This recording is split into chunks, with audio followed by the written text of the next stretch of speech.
পুজো চলে আসলো আর তাই বেরিয়ে পড়েছিলাম কিছু ফিল্মস নেবো, কিন্তু না, এখানে কাশফুল নেই, ছিল লোকের ভিড়।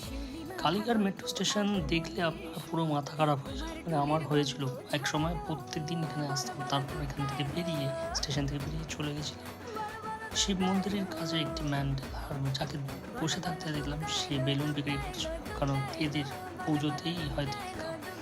সামনে শিব মন্দির, শিব মন্দির এবারে থিমটা ছিল একটু অন্য ধরনের।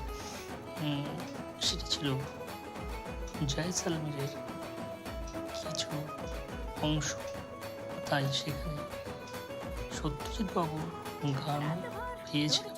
যেতে যেতে হঠাৎ চোখে পড়ল একদল কলেজ পড়ুয়া কি খাচ্ছে ফুচকা, আর এই সেই রাজস্থানের আঙ্গিকে বানানো শিব মন্দিরের সেই প্যান্ডেল। আর এখান থেকে বেরিয়ে স্ট্রেট চলে গেছিলাম মদিয়ালিতে, আর সেখানে গৌতম বুদ্ধকে এখানে দেখানো ছিল এবং